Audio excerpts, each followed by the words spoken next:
Ya, bismillahirrahmanirrahim. Assalamualaikum warahmatullahi wabarakatuh.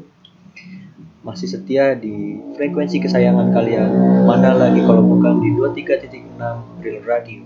Radio yang pasti-pasti aja. Yoi. Nah, pada kesempatan kali ini kalian bakal masuk ke program ngos-ngosan, yaitu ngobrol sambil ngopi santuy. Nah, sebelumnya perkenalkan nih nama penyiar. Penyiar itu namanya Hanafi Majisya Putra, bisa dipanggil Hanafi. Tema ngos-ngosan pada malam hari ini yaitu new normal, yang nggak normal-normal. Asik. Kedengarannya keren banget kan? Nah, malam hari ini penyiar nggak sendirian nih. Penyiar kedatangan narasumber yang bisa dibilang tetangga sendirilah. Nah, kita berdua bakal ngebahas tentang tema pada malam hari ini nih. Yang tadi itu, yang new normal, yang nggak normal-normal. Asik. Pasti kalian pada penasaran kan sama narasumbernya? Makanya, jangan kemana-mana. BTW, abis ini ada request nih lagu dari pendengar. Dengerin ya. I'm sorry, but no one at all. I need a moment before I go. There's nothing personal. I draw the blinds. Didn't even see me cry. 'Cause even if they understand, they don't understand. So then when I'm finished, I'm all about my business and ready to save the world.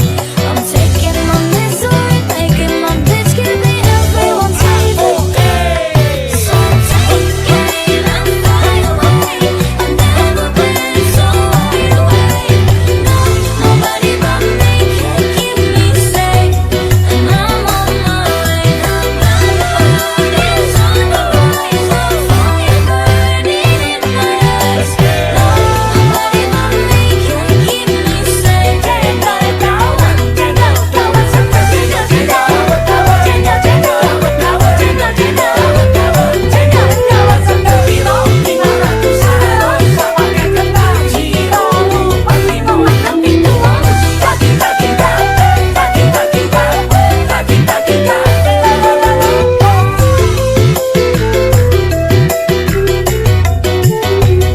Lo siento mucho, pero me voy. Porque a tu lado me di cuenta que nada soy. Y me cansé de luchar y de guerrear en vano. Estar en la línea de fuego y de meter la mano. Acepto mis errores, también soy humano. Y tú no ves que lo hago porque te amo. Pero ya no tengo más nada que hacer aquí. Me voy, llegó la hora de partir. De mi propio camino seguir lejos de ti. So take it and fly away. I've never been so wide awake. No, nobody but me can keep me safe. And I'm on my way. My heart is on the rise, a fire burning in my eyes. Nobody but me can keep me safe.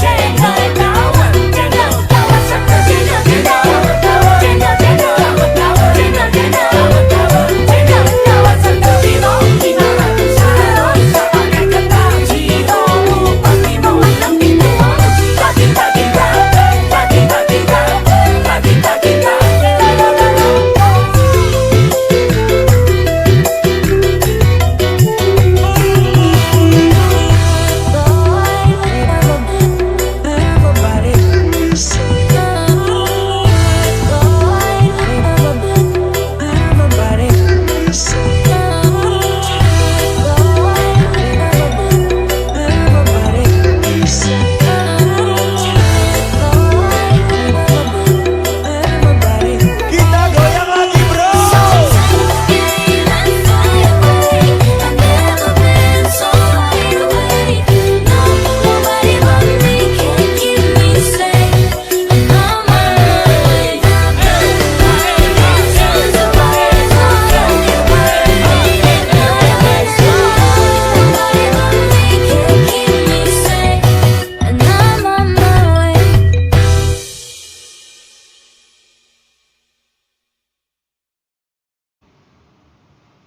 Gimana? Kalian udah dengerin kan lagunya? Asik kan? Nah, narasumbernya udah datang nih ke studio. Langsung aja kali ya kita kenalin sama narasumbernya. Ayo bro, kenalin dulu bro.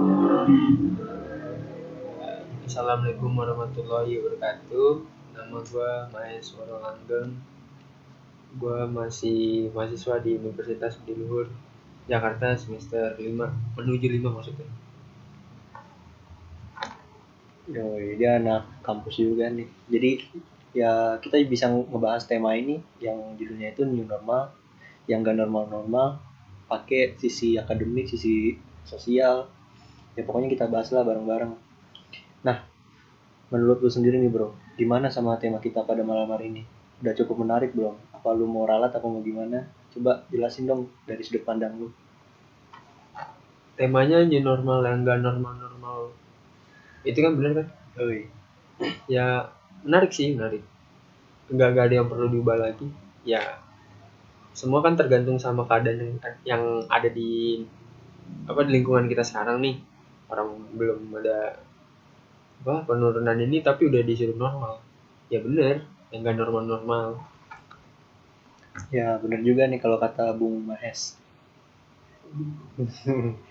Ya kalau misalnya pemerintah udah ngasih kebijakan new normal, tapi orang-orang Indonesianya masih kayak gitu. Ya gimana mau normal? Pastinya nggak normal-normal lah.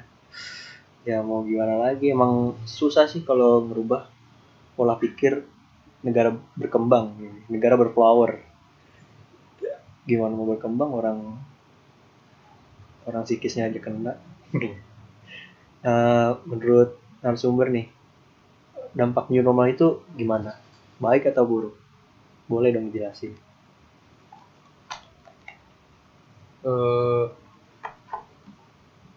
dampak new normal baik dan buruknya gitu. Dari sisi baiknya ya ada banyak, salah satunya tuh ada di ekonomi ya kan. Ya yang itu nantilah, maksudnya kita bahasnya nanti. Soalnya itu juga di luar lingkungan kita sebagai mahasiswa, bukan jurusannya kan, bukan jurusan ekonomi. Dari sisi baiknya ya udah lumayan banyak aktivitas yang bisa dilakukan tapi enggak, tapi tetap menuruti inian kan, protokol kesehatan itu. Ya rata-rata sih cuman itu doang yang jadi banyak aktivitas yang bisa dilakuin lagi lah, yang tadinya pas PSBB nggak bisa dilakuin tapi sekarang udah bisa. Cuman buruknya kita tuh pas new normal ini, pas belum ada penurunan grafik, malah masih ada di tingkatan atas grafik ini kan. Penularan itu masih ada di angka 1000, itu masih tinggi banget loh. Ya sayang aja sih kalau misalkan diberlakukannya new normal ini pas masih ada di grafik yang meningkat kayak sekarang ini. Ya menurut gue itu salah satu keburukannya new normal yang dibikin sama pemerintah sekarang. Wah, keren juga nih menurut pendapat narasumber. BTW kalau misalnya pendengar keganggu nih sama suara-suara motor, ya mohon maaf ya. Soalnya studio kita tuh pinggir jalan. Jadi suara-suara motor masuk walaupun studio kita kedap suara, tapi motornya itu nggak ada akhlak gitu. Knalpotnya gede-gede banget bro. Ya lanjut ke materi. Tadi menurut narasumber tuh ada dampak baik, ada dampak buruknya. Ya gimana ya? Kalau menurut saya sih dampak baik sama buruknya itu 50-50 lah. Di sisi lain banyak aktivitas yang enggak dikekang lagi sama pemerintah, yang udah dibebasin lagi sama pemerintah. Itu pun beberapa ya, enggak semuanya. Tapi dampak buruknya juga ya cukup banyak lah. Saya juga bingung sih kenapa dampak buruknya itu lumayan gede ya. Misalnya itu kayak ini grafik penambahan pasiennya itu per hari aja 1000, terus yang meninggal masih ya kurang lebih di antara kisaran kurang lebih 50 orang itu per harinya. Itu termasuk gede loh. Mungkin kebijakan pemerintahnya kali ya yang harus diperketat lagi. Protokol kesehatannya juga harus diperketat lagi. Nah, lanjut nih ke pertanyaan berikutnya. Menurut pandangan narasumber terhadap kebijakan pemerintah saat ini nih, tentang kebijakan new normal itu kayak gimana? yang udah dibilang tadi sih, eh, pandangan terhadap kebijakan pemerintah, terhadap new normal kan maksudnya.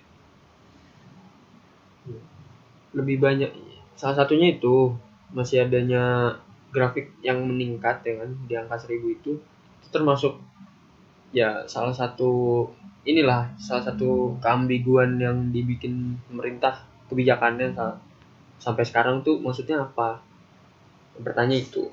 Yang pertama itu maksudnya, eh, mungkin, eh, tapi ada baiknya juga pemerintah mungkin percaya sama masyarakatnya untuk oh ini bisa mungkin diberlakukannya apa new normal untuk apa, tidak, ya maksudnya dibikin protokol kesehatan yang itulah.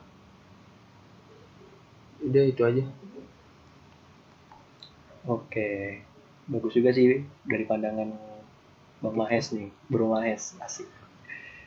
BTW ini kalau rada kaku mending kita sambil ngopi nih.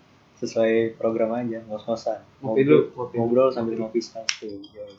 Boleh diminum kopinya. Santai aja.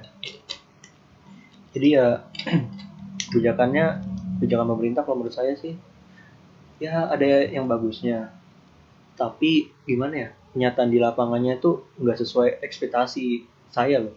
Ekspektasi saya. Mohon maaf kalau misalnya salah. Hanya ini dari opini saya sendiri. Soalnya gimana ya, di lapangan tuh masih banyak yang nggak ngikutin protokol kesehatan gitu. Misalnya masih banyak yang nggak pakai masker, masih banyak yang naik motor boncengan berdua, masih banyak yang naik mobil tapi kapasitasnya di fullin gitu. Itu kan gimana ya, nggak sesuai protokol kan. Nah jadi ya gimana ya, ya kalau kayak gini ya sesuai temanya sih, ada kebijakan baru new normal tapi orang-orangnya yang nggak ini apa nggak ngikutin protokol kesehatannya, jadinya ya nggak normal-normal gitu. Jadi temanya tuh kayak sebab akibat gitu, sebabnya new normal, akibatnya ya nggak normal-normal, asik. Nah sekarang pertanyaannya nih ke pribadi aja nih, pas ada kebijakan new normal ini kesibukan apa aja sih yang keganggu dari narasumber? Bukannya yang pasti ya masalah kuliah lah, apalagi nih udah bukan udah mau sih, udah di akhir semester. Yang pasti itu kita nggak bisa ujian secara offline, kita masih harus download materi sana sini, harus ya kurang pertemuan tatap mukanya. Yang menurut gua itu eh, menyulitkan gue sebagai mahasiswa dalam menangkap satu materi baru gitu. Karena ya balik lagi, kalau kalau kita di kelas kita bisa langsung nanya secara apa personal, atau secara ya kalau misalnya ada yang dosennya nyuruh angkat tangan gitu contoh, ya pasti kita bakal langsung nanya tentang apa sih yang nggak kita ngerti pas lagi ada materi itu. Dan menurut gua juga ini, kalau misalkan di secara online kita harus nge-WhatsApp dia, belum lagi kalau misalkan dosen yang ngaret atau gimana, atau lagi pas di jam kerja atau di jam malam itu mungkin ada dosen yang nggak bisa diganggu sebagian. Cuman kan eh, dosen kan berbeda-beda lah maksudnya. Cuman ya itu sih yang apa, kesibukan saya yang terganggu cuman ada di kuliah dan sama jam jam apa ya, kayak jam istirahat sih lebih lebih banyak mungkin, karena kita semua dirumahkan kan. Cuman eh, dampak yang paling ini sih, ada banyak positifnya juga. Cuman yang paling ini ada di kuliah sih menurut saya. Nah iya betul banget tuh. Jadi gimana ya, kita kan sesama mahasiswa nih, yang ya kalau saya sendiri kan sambil kerja sambil jadi penyiar itu asik. Jadi gimana ya, kita tuh kayak susah paham sama materi gitu loh. Dan juga nih banyak juga dosen yang kelas online-nya tuh cuma ngasih materi tanpa memberikan penjelasan gitu. Jujur itu tuh susah gitu. ya emang sih kita kan mahasiswa gitu, bukan siswa lagi. Kita bisa nyari materi sendiri, kita bisa apa, menganalisis materi yang sulit buat dipahami. Tapi ya mau gimana gitu, nyatanya banyak juga materi yang butuh penjelasan dari orang yang lebih paham gitu. Kalau misalnya kita cuma baca-baca, ya ada sih beberapa yang paham, tapi kalau misalnya ada materi yang rumit, itu juga susah gitu pahamnya. Belum lagi ini apa, kalau misalnya kita nanya sama temen gitu, mungkin beberapa ada juga teman yang paham, yang ngasih tahu materinya buat ngejelasin ke kita, itu juga ya teman yang baik lah. Tapi ada juga temen yang pura-pura nggak paham gitu. Misalnya kita tanya, bro lu paham nggak sama materi ini, gue minta ini dong penjelasan gitu, ajarin gue gitu. Wah gue nggak bisa bro. Wah padahal dia gimana ya, mohon maaf nih IPK-nya kumlot gitu. Jadi curhat gitu. Tapi ya ini nggak nyindir sih, ini cuma apa, cuma ngasih contoh aja. Lanjut nih ke topik selanjutnya. Kan gara-gara COVID-19 ini kan banyak mahasiswa nih yang kelas offline gitu. Nah, banyak juga kebijakan kampus yang memberatkan siswa gitu. Contohnya kayak apa ya? Misalnya nih ada siswa yang nggak mampu gitu. Enggak, misalnya contohnya kayak penyiar aja deh. Contohnya lu kayak penyiar. Penyiar tuh ini apa? Dibilang mampu enggak, dibilang nggak mampu enggak. Jadi kalau misalnya kebijakan kampus penyiar nih, eh, mahasiswa yang UKT-nya golongan 1 dan golongan 2 itu bakal dapat subsidi UKT, apa dapat kuota gitu lupa, sama mahasiswa bidik misi dapat kuota. Nah sedangkan yang golongan 3 ke atas itu nggak dapat apa-apa gitu, cuma dapat hikmahnya. Jadi gimana ya, itu juga termasuk memberatkan sih, soalnya kan yang golongan 3 ke atas kan belum tentu mampu gitu. Ya mungkin mampu sih, tapi ya pasti ada kebutuhan lain orang tua yang buat kebutuhan sehari-harinya gitu, nggak fokus sama kuliah kita. Nah itu kan contoh kebijakan kampus yang memberatkan saya nih sebagai penyiar. Kalau narasumber sendiri gimana nih? Ada nggak sih kebijakan kampus yang memberatkan narasumber? Kebijakan kampus yang memberatkan saya secara pribadi ya, mungkin bukan untuk saya secara saya pribadi nih, tapi dari teman-teman saya yang misalkan mohon maaf nih kayak kurang kurang kurang mampu lah ya saya ngomongnya. Itu tidak ada inian, nggak ada apa namanya pemotongan UKT atau segala macamnya. Mungkin ada, cuman belum dipublish, belum diumumin. Tapi dari contoh kecil aja dulu deh. Misalkan ada misalkan nih kayak sekarang ada kuliah online, cuman nggak pernah ada dikasih kuota gratis gitu loh, secara cuma-cuma per bulannya tuh nggak ada. Itu yang mungkin memberatkan lah, maksudnya secara kita nggak punya penghasilan pas di rumah, kita nggak kemana-mana juga, nggak, ya pokoknya stay di rumah doang, otomatis kita nggak dapet uang apapun, uang saku kita nggak dapet. Terus sekarang mau minta beli kuota atau mau pakai uang beli kuota dari mana ya kan? Coba ya kalau dipikir-pikir nggak ada ruginya juga kan kampus. Misalkan satu orang let's say 11 juta. Kayak kampus gue nih misalkan 11 juta per orang. Itu gedung satu semester nggak dipakai. Ya kan? Maksudnya dari sisi uang air, uang listrik dan segala macamnya juga berkurang lah.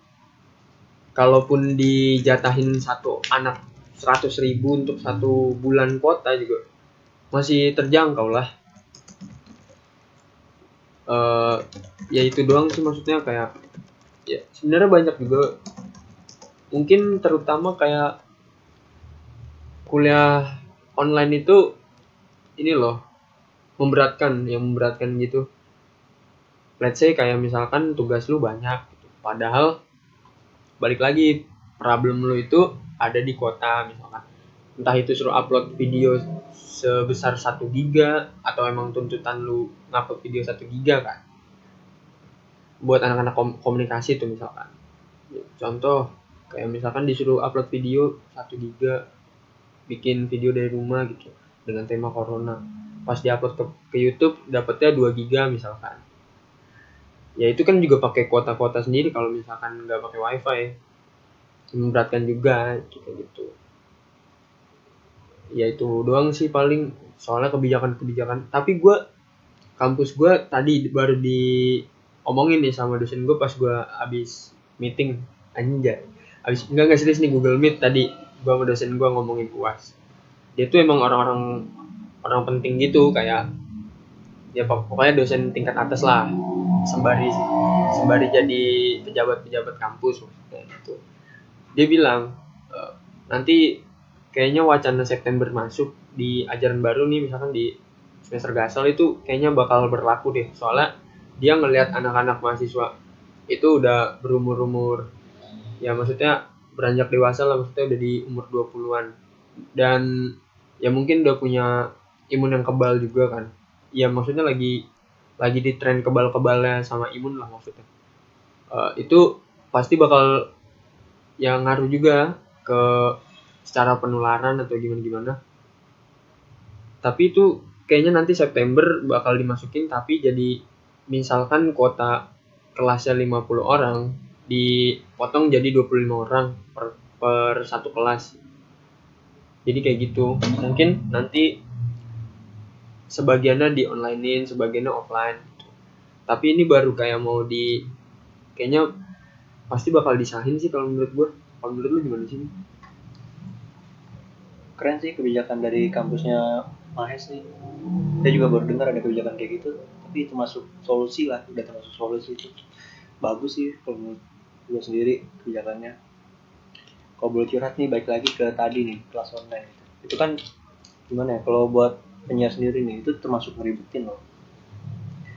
Soalnya kita kan udah gede gitu, malu kalau misalnya minta duit mulu sama orang tua. Jujur kayak kuota uang segini nih itu ditargetin buat sebulan, pas dikasih ke saya gitu, wah ini mah cukup. Nah, taunya kan nggak cukup gitu, soalnya ada tugas-tugas kampus yang disuruh upload lah gitu. Mau gimana lagi sih, lagi pula kan kita juga nggak kerja gitu ya. Kalau Bung Mais kan emang nggak kerja, tapi kalau saya kan ada sampingannya gitu. Iya bos. Nah, kalau dari kebijakan kampusnya sendiri kurang tahu juga nih September mau kayak gimana. Semoga aja sih emang udah difiksin, udah bukan wacana lagi, mahasiswanya masuk. Ya kalau mau nyontoh sama kebijakannya kampusnya Maes ya bagus sih. Jadi kuota sekelas itu dikurangi 50%. Terus dibuat protokol kesehatan, misalnya pakai masker, jaga jarak gitu-gitulah. Nah, lanjut nih ke topik selanjutnya. Kalau misalnya ada demo di kampus nih buat turunin UKT. Nah, Bung Wes setuju apa enggak nih? Waduh, itu jawabannya bikin ambigu juga sih ya. Maksudnya secara nggak langsung gue secara pribadi itu pengen UKT turun. Kalaupun nggak turun dibuat gratis lah untuk semester depan lah.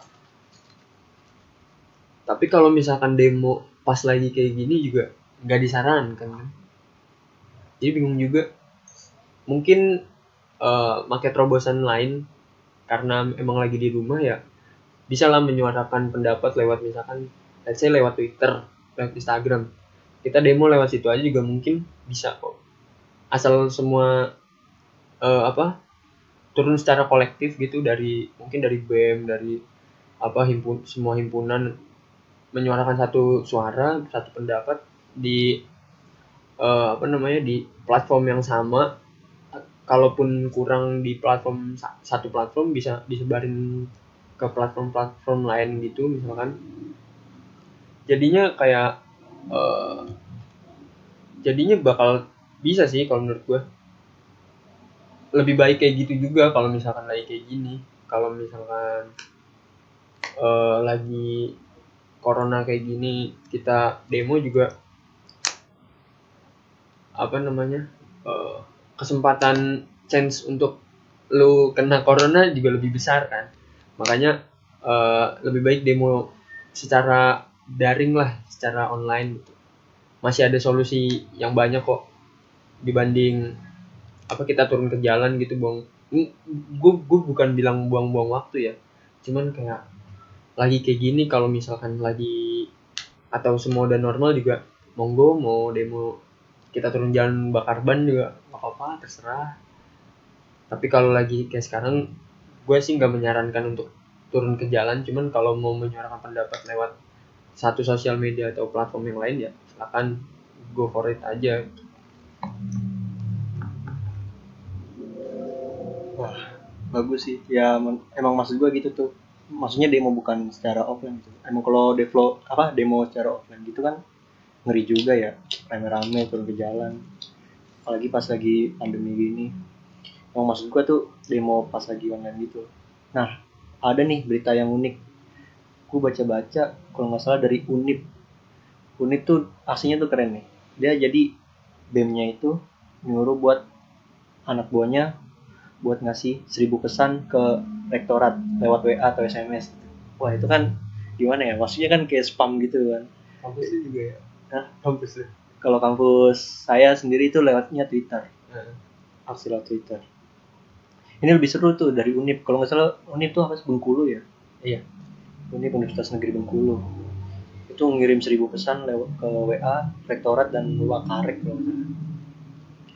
Itu lumayan ngeganggu sih kalau menurut saya. Keren juga, kreatif. Tapi nggak tahu juga sih itu pesannya didengar apa enggak, apa cuma di-read atau dihapus atau diblokir, nggak tahu juga. Nah, udah mulai ini nih ya, udah mulai kering nih mulutnya. Kalau bisa kita istirahat dulu.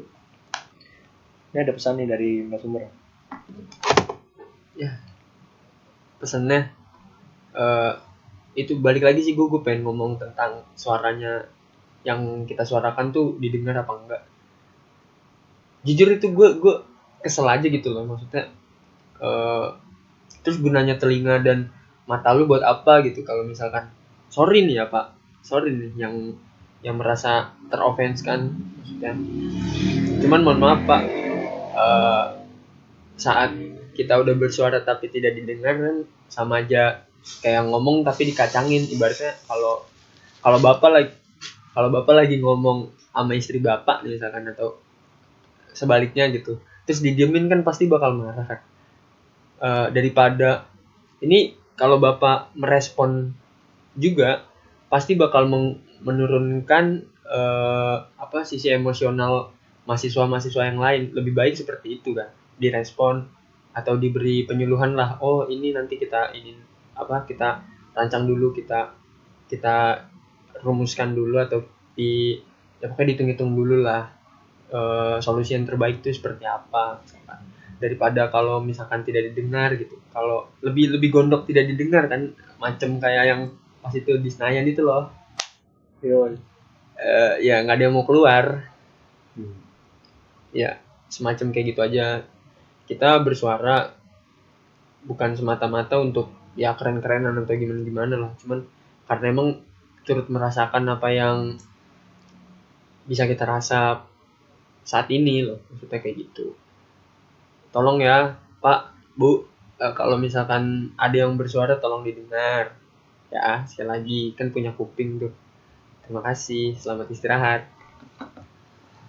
Widih, keren juga tuh amanat dari aktivis. Ya sih. Mungkin kalau misalnya pendengar nih ada yang profesinya sebagai dosen atau petinggi negara, bisa jadi nih hatinya panas mendengar kata aktivis sebelah saya ini. Asik. Oke, udah mulai capek juga nih penyiar sama narasumber. Mungkin kita rehat sejenak ya. Ada yang mau lewat juga nih. Tetap di sini ya, kita bakal balik lagi.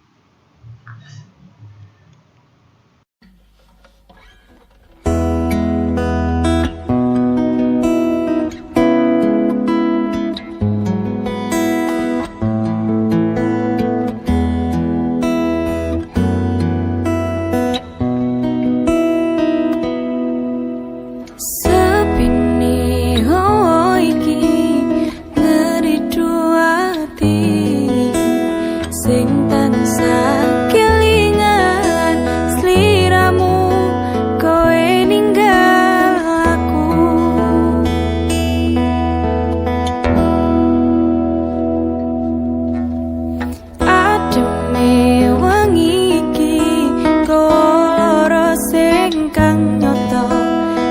mergo nyawang kowe gandeng karo liyane.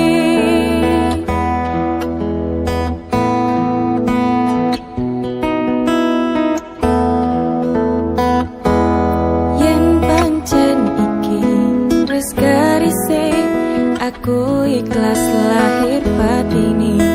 Kabeh kudu tak lalekne masio apot sanggane.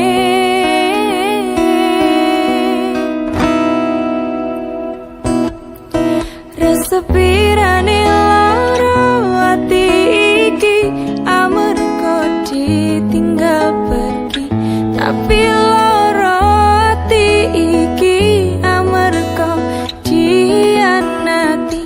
Yen pancen wis garise kowe gandeng karo dhek, mung tung aku muga langgeng salawase.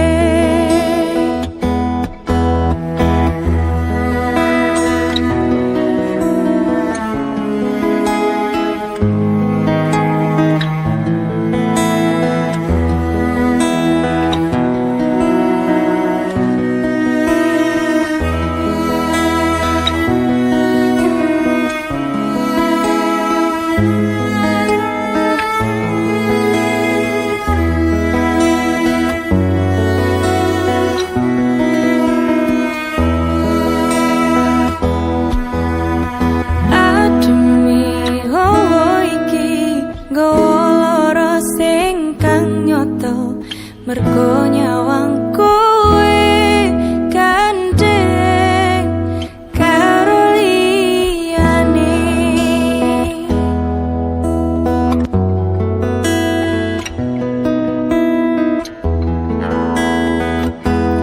Yen pancen iki wis garise, aku ikhlas lahir batine.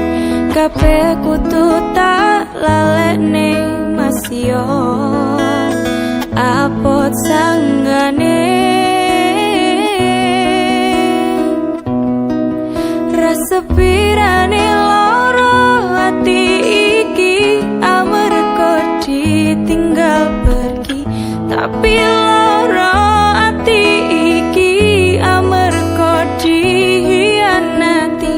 Yen pancen wis garise kowe gandeng karo dhek, mung tung aku muga langgeng salawase. Resepirane lara ati iki amarga ditinggal pergi, tapi lara ati iki amarga dianati. Yen pancen wis garise kowe gandeng karo dhek, mung tung aku muga langgeng salawase.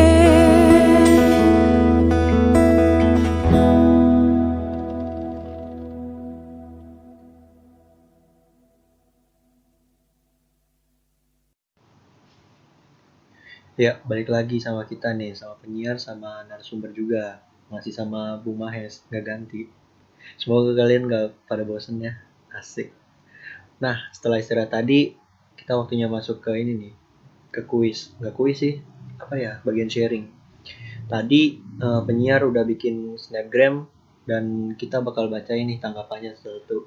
Nah, pertanyaannya itu, apa new normal itu menurut pendapat kalian? Yang pertama ini dari kayaknya kita nggak usah bacain deh orangnya. Jadi dia berpendapat kalau new normal menurut saya adalah kehidupan baru setelah pandemi berakhir. Waduh, keren nih. Ya nggak keren juga sih sebenarnya, gimana ya? New normal ya emang kayak gitu, kehidupan baru setelah pandemi berakhir. Ya kalau menurut Bung Mais gimana nih? Tadi apa itu? Kehidupan baru setelah pandemi berakhir. Seharusnya kan new normal pada umumnya, secara definisi umum itu seperti itu. Nah, menurut dia. Cuman ini pandemi aja belum berakhir tapi udah new normal gimana itu, ya kan? Gimana coba itu dijelasin Apa yang mau dijelasin juga sih, ya emang new normal kayak gitu. Ya udah lanjut dah ke yang kedua. Yang kedua nih, nggak paham gua WKWK. Lah, kalau nggak paham ngapain jawab Bambang? Anjir lah. Lanjut apa gimana nih? Mau bahas nggak? Nggak usah kali ya. apa katanya nggak paham gue, ya Allah, jadi dah daripada buang-buang waktu. Gila. Cok. Ya udah lanjut ke tanggapan yang ketiga nih. New normal, peraturan yang asik soalnya kita nongkrong lagi. Wah. Ya itu gimana ya, tanggapan dari anak tongkrongan ini mah. Ya sebenarnya boleh nongkrong tapi harus ngikutin protokol ya bro. Jaga jarak, pakai masker. Kalau bisa bawa hand sanitizer sendiri. Perlu. Intinya gitulah, boleh nongkrong, boleh ketemu teman-teman lagi tapi ya itu harus jaga protokol aja. Menjaga protokol sih, harus jaga kesehatan, ikutin apa kata protokol, ya kan. Coba gue baca dah, peraturan yang asik soalnya kita nongkrong lagi, ada mental lagi tuh dua. Apa sih cok? Peraturan yang asik soalnya kita nongkrong lagi, astaga. Ya ini pandemi belum kelar tapi ini udah disuruh new normal kan, ya berarti tandanya wabahnya, pandeminya belum berakhir, cuman emang disuruh adaptasi doang. Ya tapi kalau mau nongkrong ya harus tetap pakai masker, terus tetap jaga apa ya, aturan dari pemerintah ya gini ya kan. Pokoknya habis nongkrong nih boleh sebut nama nggak sih? Jangan, nggak usah. Oh ini nggak boleh sebut nama ya? Ini gue udah gatel nih kan sebut namanya nih, soalnya gue kenal nih. Ya udahlah itu aja nah. Ya nongkrong boleh sih nongkrong. Lagian juga tempat nongkrong di sini kafe-kafe, kedai, angkringan juga udah pada buka sih. Nggak kayak dulu buka-buka tapi harus makan di rumah. Sekarang boleh makan di tempat. Nah ya udahlah. Kita lanjut ke materi yang tadi ya. Kita lanjut ke tema. Masih pada ingat kan temanya itu new normal yang nggak normal-normal. Asik. Oh iya, gue ada pertanyaan nih buat sumber. Selama new normal ini pasti lu gabut kan? Nah, selama gabut itu aktivitas apa aja sih yang lu lakuin? Monggo dijawab. Selama new normal gue gabut itu mostly gue ngegame. Gue jadi biasanya gue cuman main mobile game doang. Sekarang udah merembet ke ya ke PC gitu. Ya kalau boleh sebut brand, gue main Dota, terus main CS:GO, pernah main Apex, cuman aim gue tuh cacat banget. Terus ya pokoknya kayaknya gue lebih sering ngegame deh, hampir tiap malam, hampir tiap hari gitu. Soalnya rata-rata hampir teman-teman gue juga pada main, entah itu yang di mobile, entah itu yang ada di PC, rata-rata semua pada main. Terus gue jadi lebih sering ngulik gitar, ya gue jadi lebih sering genjreng gitar aja daripada hari-hari biasanya gitu. Saat gue gabut, gue udah nggak tahu mau ngapain. Terus kadang gue jadi sering rajin sholat. Nih gue jadi rajin sholat, terus puasa gue full tahun ini gara-gara corona nih, ada positifnya juga, gue puasa full 30 hari aja. Coba kalau misalkan di ini yang di kampus kayaknya udah nggak bakal 30 hari tuh, percaya sama gue, tanya aja nih coba sama anak ini. Ya, dulu dia udah gimana ya? Gue kan udah kenal dia udah lama nih. Pas SMA gue udah kenal dia. Ya gitulah, kalau lagi puasa, warteg nih. Ya, udahlah nggak usah dibahas yang kayak gitu. Tadi lu bilang kamu main game ya? Berarti ini ya apa? Sering komunikasi sama teman-teman kampus berarti masih lancar kan? Sama temen kampus masih lancar, cuman kalau gue biasa main game iya main kampus sih, cuman beda circle gitu, ada yang gue tempatin untuk gue, ibaratnya kalau dibikin komunitas, gue punya komunitas belajar sendiri, cuman kayak untuk yang game gue punya teman game gue sendiri, teman main juga pasti ada teman main sendiri tuh. Tapi sejauh ini komunikasi sih lancar aja gitu. tapi ya tetap di rumah aja gitu, soalnya rumahnya pada jauh-jauh. Ya lumayan asik sih kalau misalnya main game itu, ngobrol sama teman-teman kampus, nggak harus ketemu. Tapi kan baik lagi nih ke pertanyaan gua, aktivitas gabut selama new normal nih. Lu kan dari tadi bilangnya main game, main game, main game. Nah, dunia perkuliahan lu tuh kayak gimana gitu? Lu nggak mikirin tugas apa dikasih kelonggaran tentang tugas apa gimana gitu? Gue menempatkan diri gue saat main game itu di jam-jam tertentu. Let's say kayak misalkan gue ada di jam kerja, ada di jam misalkan dari jam 9 9 to 5 gitu, gue benar-benar ngulik tentang dunia kuliah gue. Entah itu gue harus bikin kayak makalah, atau gue harus ngerjain kuis, entah itu harus gue browsing segala macem yang menurut gue, ya pokoknya kalau udah nggak ada materi tetap gue paksa harus ada materi sampai jam-jam itu berakhir gitu. Setelah jam itu ya mungkin ada istirahat, dan gue tuh baru bisa main game itu di jam-jam malam, di jam-jam gue mulai online itu di jam kisaran jam 11 sampai kisaran jam 2 lah, gue udah off itu. Ya gue selalu menempatkan diri gue saat bermain game tuh di jam-jam segitu doang. Sisanya gue ya benar-benar yang ngulik tentang dunia kampus lah, ibaratnya kayak gue ngampus di jam apa, sama aja kayak gue ngampus, cuman ini bedanya gue di rumah doang gitu. Sama aja jam-jamnya gitu-gitu doang. Oh, berarti juga kita harus pintar-pintar ngatur waktu sih. Ya sama sih, Pinya juga di rumah aktivitasnya main game, ngobrol di Discord bareng teman-teman.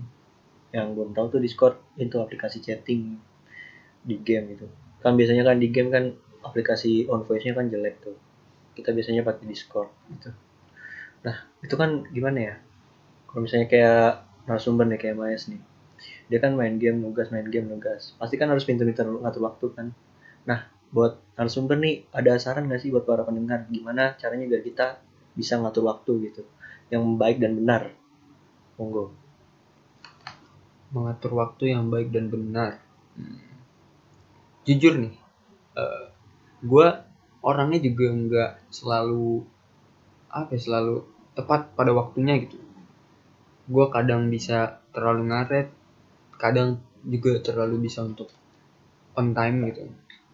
Tapi yang gue tekenin di saat jam kerja gitu, di saat fase kerja gue masih berlaku gitu, di jam 9 sampai jam 5 itu, gue benar-benar menekankan diri gue untuk harus selalu belajar. Pokoknya kalau materi habis, gue pindah, harus ya apapun itu gue harus tetap searching atau tetap baca-baca, tapi yang penting gue harus, maksudnya kayak masuk materi lah, harus masuk, ada pembelajaran di hari ini yang gue dapet gitu.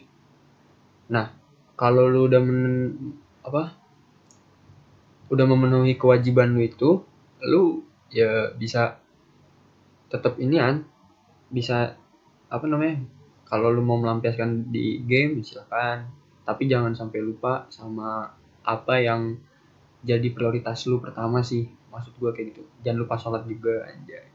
Percuma kalau lu mitik ya, conqueror gitu, tapi lu tidak sholat ya, sama-sama masuk neraka bos. Tuh, Tuh, dengerin pesan dari Mahes. lalu gue sholat bolong-bolong bos. Kayak gitu deh. Jadi kalau mau pintar-pintar ngatur waktu, utamain dulu aktivitas yang benar-benar penting gitu. Misalnya yang pertama, yang ditamain tuh sholat, yang pasti sholat. Kemudian makan, mandi, baru deh itu main game. Kalau misalnya ada deadline, yang mending kerjaan deadline-nya dulu aja. Eh, Kalau udah kelar baru deh main game, lanjut ngobrol sama temen. Jangan keseringan juga main game, mati lo. Bahkan juga banyak nih orang yang berpikiran, ngapain kuliah? Emang dapat skin epic nih? Itu salah. Itu salah. Oke, lanjut aja ke topik berikutnya. Apa yang mau dibahas ya? Oh iya, ini aja deh. Aktivitas apa sih yang mau lu lakuin nih? Kalau misalnya pandemi corona ini udah kelar gitu. Lu harapan lu apa gitu? Aktivitas kedepannya apa?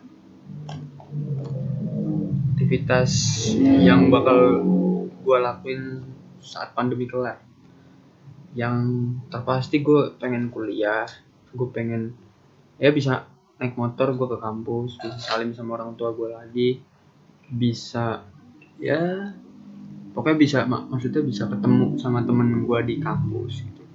Pokoknya masih bisa bisa beraktivitas di kampus lah.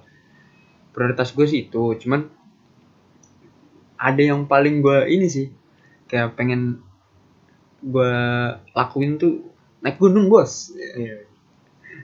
Gak usah munah deh nih, aduh nih apa penyiarnya tuh juga ini si Hanapi nih suka juga naik gunung kan. Nah emang udah rencana naik, cuman gara-gara ada corona ini semua tercancel lah ya kan. Makanya kalau misalkan tapi ini udah ada kayak semenjak ada new normal ini ada asumsi-asumsi kalau gunung itu mau dibuka lagi tapi harus pakai protokol kesehatan kan. Ada baik sama buruknya sih itu kayak gitu. Eh, di sisi lain gue juga masih takut kalau gue kayak keluar jauh gitu ke luar kota misalkan. Cuman ya di sisi lain gue juga pengen banget naik gunung soalnya udah capek banget coy di rumah mulu gitu. Maksudnya capek sama aktivitas lah. Emang pelarian terenak tuh ke gunung sih. Nih coba nih gue pengen tahu apa dia yang pengen dia lakuin setelah corona ini kelar nih, pandemi ini kelar, ngapain? Oke, kalau boleh sharing nih. Nah, enaknya program kos-kosan tuh gini. Kita sharing gak cuma dari narasumber doang, penyiarnya juga boleh sharing, asik. Apa ya, tadi aktivitas yang pengen dilakuin setelah pandemi corona ini kelar, ya itu sama. Awalnya gue pengen banget ketemu sama teman-teman kuliah, pengen jalan-jalan lagi, naik motor lagi, motoran lah, keliling-keliling, nongkrong. Ya, nongkrong udah boleh sih, tapi ya itu dompetnya yang gak mendukung. Sama kayak para pendengar nih, pengen jadi fuckboy tapi tampang dan dompet nggak mendukung. Mereka motor beat bos. Iya, udah tahu cewek-cewek sekarang butuhnya KLX. Nggak bercanda ya kawan-kawan. Nah itu sama, gue juga pengen banget naik gunung. Udah planning pengen ke Lawu.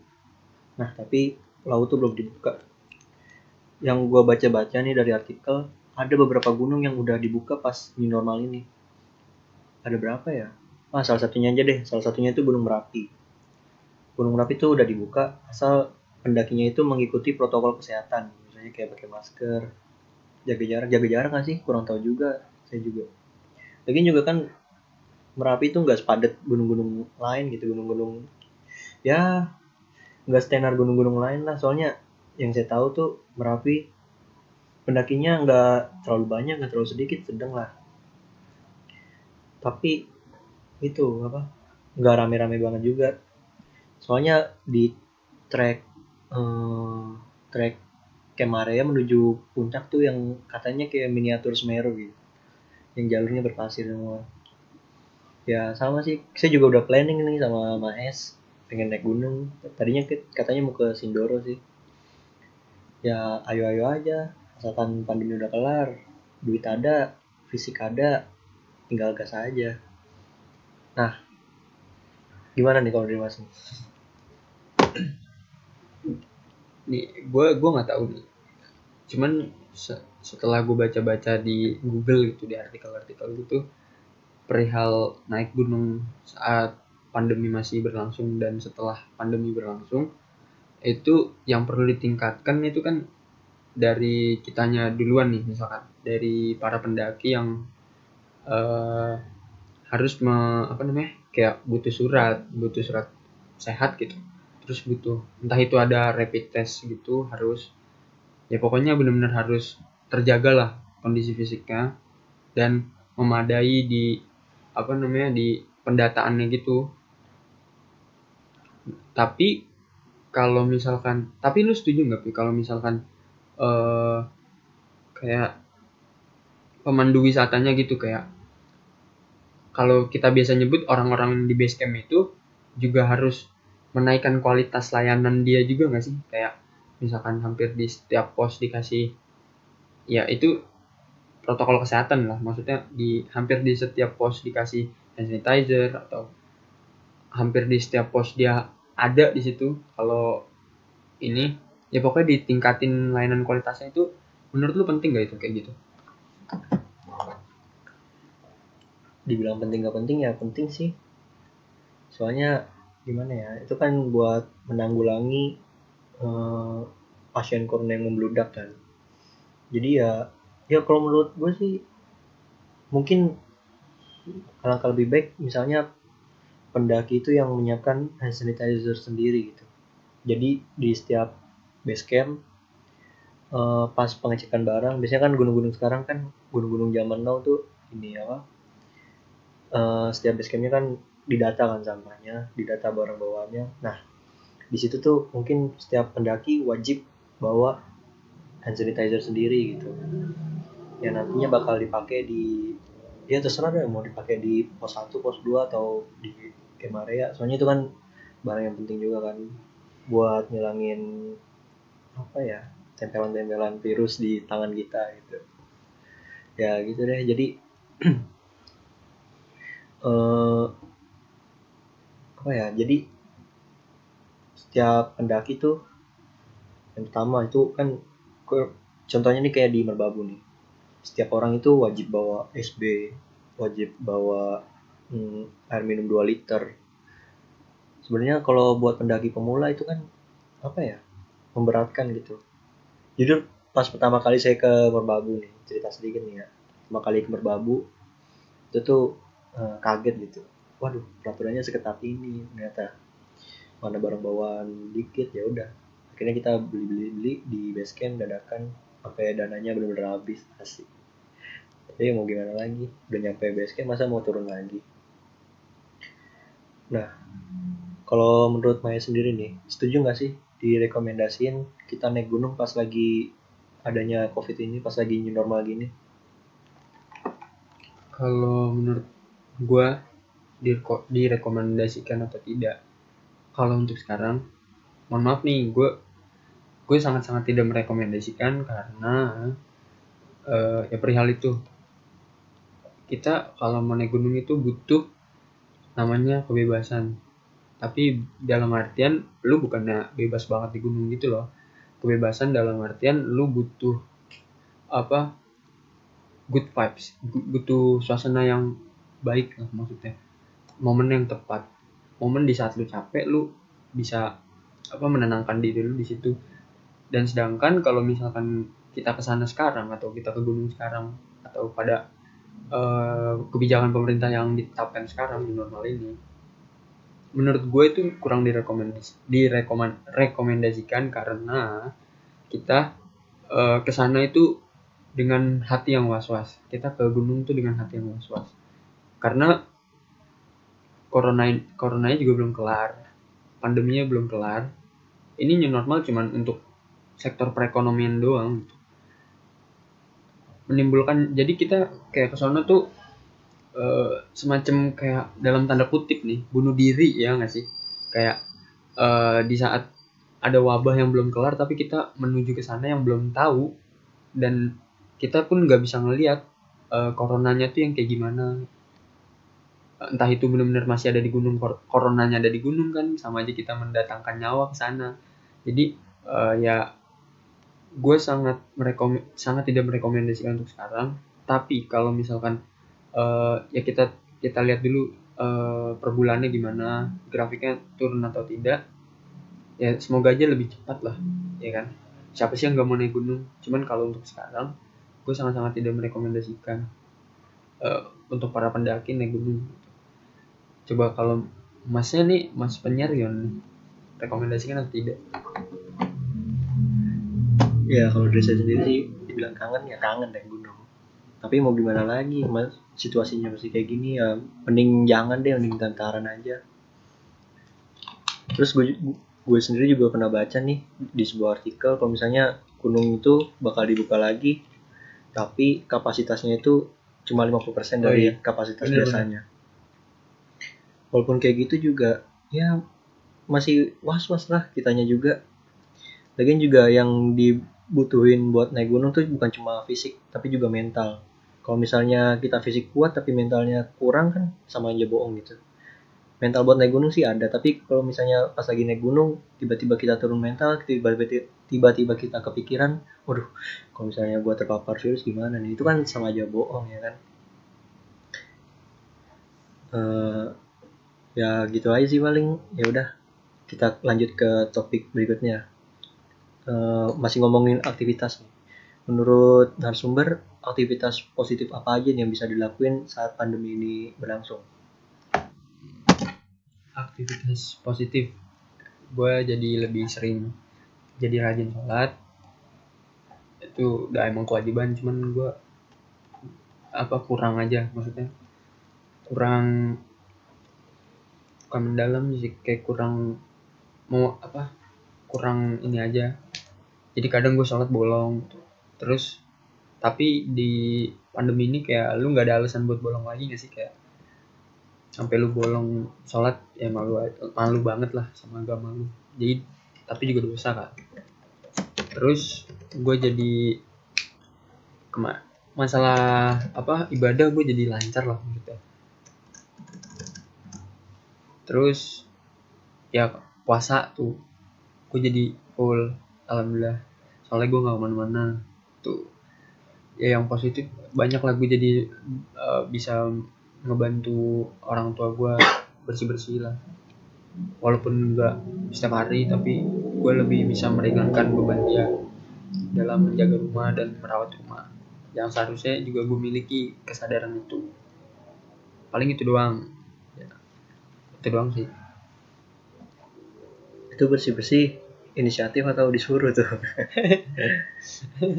Ya, masa gimana ya? Baik lagi tuh tadi. Masa gara-gara pandemi baru rajin sholat? Ya mungkin ini juga musibah yang diturunkan dari Tuhan supaya Umatnya pada umatnya itu ini lebih memperhatikan agama lah istilahnya. Ya gitu sih. Terus kalau misalnya aktivitas kayak misalnya olahraga gitu yang direkomendasiin pas lagi masa pandemi ini berlangsung, kira-kira apa yang enak ya menurut narasumber? menurut gua kan kita diwajibin banget nih untuk di rumah kan pas pandemi. Ya paling cuman kayak workout di rumah, push up gitu-gitu doang sih paling. Kalau lu ada treadmill, lu gunain treadmill. Ada yang buat sepeda, tapi yang di indoor itu yang kayak di gym gitu ya lu pakai. Paling yang kayak gitu-gitu doang yang bisa di dalam rumah, senam gitu atau yoga. Cuman tapi akhir-akhir ini gue ngeliat di daerah lingkungan gue sering banget ada yang sepedaan gitu. Tapi gue juga pernah gue sepedaan beberapa kali lah ya, tapi sekarang jadi tren aja gitu. Kalau lu pas pandemi ini bisa rame banget sampai Senayan. Gue nggak berani loh, maksudnya gue sepedaan cuman deket-deket doang gitu. Ya paling deketnya ke Bintaro, yang menurut gue deket lah. Cuman ini sampai Senayan, kejauhan. Terus pakai masker, kan pengep. Ya kalau misalnya mau olahraga ke outdoor sih emang gitu sih, harus ya balik lagi kita harus natin protokol kesehatan, harus pakai masker, harus pakai hand sanitizer. Itu juga gimana ya, balik lagi tuh ke tadi, kalau misalnya orang-orang sini mainnya ke Senayan itu kan jaraknya juga lumayan jauh, pakai motor juga kalau macet juga pegel sih ya, apalagi naik sepeda gitu. Ya sehat sih sehat, tapi kalau misalnya nggak kuat maksain kan kasihan gitu. Pelong-pelong bawa virus. Belum virus. Ya udah, kan gimana ya, setiap musibah kan pasti ada pesan moralnya kan. Nah, menurut narasumber nih, udah dapat pesan moral belum dari musibah COVID-19 ini? Pesan moralnya ya, lu bukan ini untuk refleksikan diri gue juga sih. Kita harus bisa hidup lebih sehat. Pesan moral gue itu paling kita harus bisa hidup lebih sehat, harus bisa lebih menjaga imunitas dalam tubuh kita sendiri. Terus ya pokoknya jangan menyepelekan suatu penyakit itu. Kayak menurut gue pesan moralnya pas tuh. Kayak ya pokoknya lebih mawas diri lah. Lebih emang harus aware sama keadaan diri sama keadaan lingkungan yang kayak sekarang. Ya kalau pemerintah belum bilang iya untuk melakukan segala aktivitas apapun itu, ya tolong jangan melakukan itu. Pesan moralnya itu doang, lebih menjaga diri dan dari keadaan sekarang ini aja. Pesan moral gue itu aja. Keren tuh pesan moralnya dari narasumber kita. Menanggapi pesan moral beliau, ya sama sih saya juga. Jadi kita lebih sadar diri, lebih menghargai kesehatan. Nah, ini nih mengutip kata-katanya Uus. Kalau misalnya Uus tuh dia paling nggak suka kalau dibilang, bang sehat selalu ya gitu. Dia nggak suka katanya. Dia kalau misalnya ada fans dia bilang lagi ketemu dia, bang sehat selalu ya. Dia selalu ngedit kata-katanya dia. Kalau misalnya jangan bilang sehat selalu, sehat kadang-kadang gitu. Pasti pada bingung kan, kok sehat kadang-kadang gitu. Soalnya kalau kita sehat selalu, kita jadi gak menghargai kesehatan yang diberikan oleh Tuhan gitu. Jadi kita gimana ya, jangan sering-sering sehat deh. Tapi nggak gitu juga sih. Semoga kedepannya tuh kita sehat selalu ya kan. Tapi dalam artian kita juga menghargai kesehatan dan apa ya, lebih ini. Ya intinya gitu deh, lebih menghargai kesehatan yang diberikan oleh Tuhan gitu. Waduh, udah nggak berasa nih kita udah ada di penghujung acara aja. Ntar lagi mau azan subuh nih. Waduh. Nah, ya udah kita masuk ke ending aja. Buat penutupan, mungkin narasumber mau ngasih harapan gitu buat kedepannya apa? Harapannya untuk kedepannya saat pandemi kan gitu deh. Semoga cepat berlalu lah. Bener-bener as soon as possible aja, harus cepat-cepat berlalu karena udah capek lah. Maksudnya ya kayak capek aja udah stop. Yang pemerintahnya juga harus cepet-cepet ngasih kebijakan yang pas gitu. Soalnya menurut gue di titik ini masyarakat udah kurang percaya sama apa yang dilakukan pemerintah. Ini menurut tanggapan gue ya, karena gue mengkerdilkan pemerintah juga. Cuman di titik ini ya masyarakat juga udah mulai nggak percaya lah sama pemerintah, karena ada pemerintah yang A tuh ngasih solusi yang begini, tapi giliran yang B ngasih solusi yang gini, jadi kayak kurang bersinergi aja gitu loh. Jadi masyarakat jadi kurang kurang paham aja, soalnya nggak straight to the point, harus jadi kayak yang satu ke kanan yang satu ke kiri, jadi masyarakatnya juga bingung, akhirnya mengambil jalan tengah ya kan, melakukan segala sesuatu sesuai keinginan si masyarakatnya itu sendiri kan jadinya. Terus ya mungkin closingnya ya lebih ini aja lah, lebih sadar diri lah, sama kayak pesan moral gue yang tadi udah disampaikan. Ya udah itu aja, terima kasih. Oke, keren tuh harapan dari narasumber kita sekaligus pesan moral buat para pendengar. Nah, buat nutup acara ini ada request juga nih dari pendengar. Apa Bung Mais mau request lagu? Boleh nih, mau request apa? Kalau request lagu, gue akhir-akhir ini lagi suka dengerin lagunya Hindia yang Evaluasi, karena ini ada alasannya sendiri lah ini. Boleh. Karena pada akhirnya di suatu perjalanan lu, di saat lu bangun dan ingin terlelap lagi untuk memejamkan mata untuk tidur, lu itu kayak butuh evaluasi tersendiri gitu loh menurut gue. Karena gue sadar akan hal itu. Perharinya gue harus butuh evaluasi untuk menjadi diri yang lebih baik, untuk selalu mawas diri, untuk selalu ya memperbaiki keadaan diri. Karena itu gue merekomendasikan lagu ini, Evaluasi dari India. Terima kasih. Waduh, ternyata dia request lagu ada alasan yang filosofis juga ya. Oke, sekian ya acara ngos-ngosan pada malam hari ini. Sekian dari gua, penyiar Hanafi Mesyu Putra, dan Maesoro Langgeng. kita izin undur diri. Bye-bye.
masih ingin melihatmu esok hari.